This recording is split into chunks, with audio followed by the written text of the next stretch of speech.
Direitos da pessoa com deficiência e a Lei Brasileira de Inclusão. Breve histórico. A LBI surge dentro do contexto da máxima Nada sobre nós sem nós, utilizado pela primeira vez em 1984 na África do Sul e posteriormente usado para o Dia Internacional das Pessoas com Deficiência em 2004, estabelecido pela ONU, mostrando a importância das pessoas com deficiência como protagonistas dessa história. Cabe destacar que as pessoas com deficiência tiveram alguns direitos reconhecidos pela Declaração Universal dos Direitos Humanos, e esta declaração foi despontar para a normalização de diversos princípios fundamentais, tais como o princípio da dignidade da pessoa humana e o da igualdade.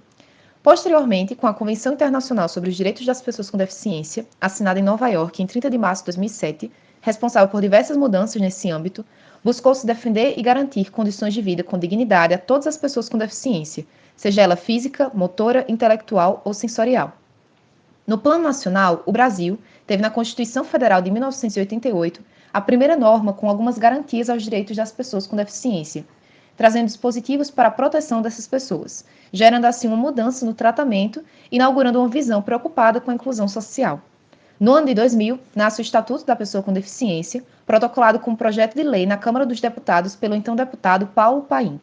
Em 2003, o parlamentar, eleito senador em 2002, propôs o mesmo texto como projeto de lei no Senado. No ano 2002, o Brasil ratificou e assinou a Convenção Internacional sobre os Direitos das Pessoas com Deficiência como emenda constitucional. A sociedade civil organizada passou então a contestar o texto do Estatuto, porque em vários aspectos ele apresentava divergência em relação à Convenção. 10 anos depois da pactuação da Convenção sobre os Direitos das Pessoas com Deficiência, a CDPD, e do seu protocolo facultativo, adotado pela 61ª sessão da Assembleia Geral da Organização das Nações Unidas, em 2006, entrou em vigor, em julho de 2015, a Lei Brasileira de Inclusão, LBI, Lei número 13.146 de 2015, a qual trouxe para determinadas áreas do direito significativas mudanças, que representam um notável avanço para a proteção da dignidade da pessoa com deficiência. A Lei Brasileira de Inclusão utilizou como base alguns dos princípios usados também pela Convenção sobre os Direitos da Pessoa com Deficiência. Assim, os principais princípios norteadores da LBI são o princípio da dignidade da pessoa humana, a igualdade e a acessibilidade. Os principais objetivos da referida lei podem ser encontrados no artigo 1º da LBI, e são assegurar e promover o exercício dos direitos e das liberdades fundamentais das pessoas com deficiência, sempre visando condições de igualdade, inclusão social e cidadania. Principais inovações do Estatuto da Pessoa com Deficiência no direito brasileiro. A principal inovação da LBI foi a mudança no conceito jurídico de deficiência, deixando de ser considerado como uma condição estática e biológica da pessoa e passando a ser tratada como resultado da interação das barreiras impostas pelo meio com as limitações de natureza física, mental, intelectual e sensorial do indivíduo, conforme disposto no artigo 2º.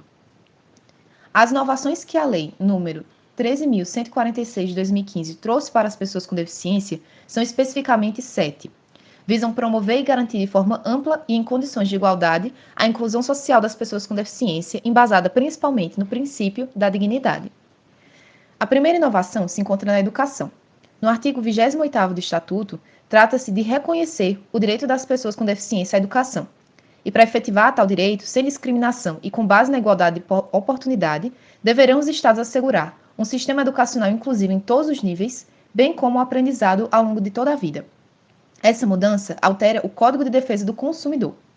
A segunda inovação é referente à comunicação, cultura e lazer. A alteração do inciso 4º do parágrafo 1º do artigo 56 da Lei 9.615/98 aumenta o percentual de arrecadação das loterias federais destinado ao esporte, e assim, com recursos para financiar o esporte paralímpico, deverão ser ampliados em mais de 3 vezes. A terceira inovação refere-se à assistência social. A novidade é o Cadastro Inclusão, encontrado no artigo 98 do Estatuto. O Cadastro Inclusão consiste no registro público eletrônico com a finalidade de coletar, processar, sistematizar e disseminar informações georreferenciadas que permitam a identificação e a caracterização socioeconômica da pessoa com deficiência, bem como das barreiras que a impedem de realizar seus direitos. A quarta inovação destina-se à habitação, aumentando a reserva das unidades habitacionais para 3%, criando moradias para a vida independente e condomínios que deverão oferecer um percentual mínimo de unidades inteiramente acessíveis a ser regulamentados por lei. A quinta inovação é referente ao trabalho e previdência social, trazendo o auxílio inclusão como outra mudança que pode ser encontrada no artigo 94 da lei, que é um benefício assistencial para pessoas com deficiência moderada ou grave que ingressem no mercado de trabalho em atividade que a enquadre como segurado obrigatório do regime geral da Previdência Social, que é um estímulo à capacitação simultânea e à inclusão no trabalho.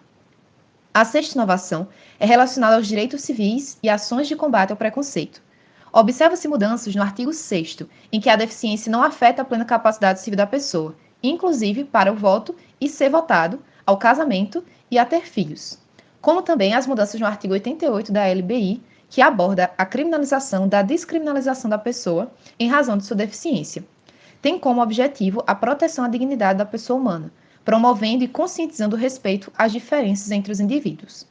A sétima refere-se aos mecanismos de políticas públicas de defesa de direitos. Pode ser encontrado no artigo 9º da lei, que garantiu atendimento prioritário na restituição do imposto de renda aos contribuintes com deficiência e atendimento prioritário de proteção e socorro. Como também os tribunais de conta passarão a fiscalizar a aplicação das normas da acessibilidade, a reformar todas as calçadas, passa a ser obrigação do poder público, que deverá tornar todas as rotas acessíveis. Por fim, deve-se considerar que tal estatuto é um microsistema, elaborado para que a sociedade se adeque às pessoas com deficiência. Assim, é necessário por parte do Estado e por parte da sociedade como um todo que haja conscientização, para que de fato tal lei tenha sua eficácia plena e aplicabilidade garantidas.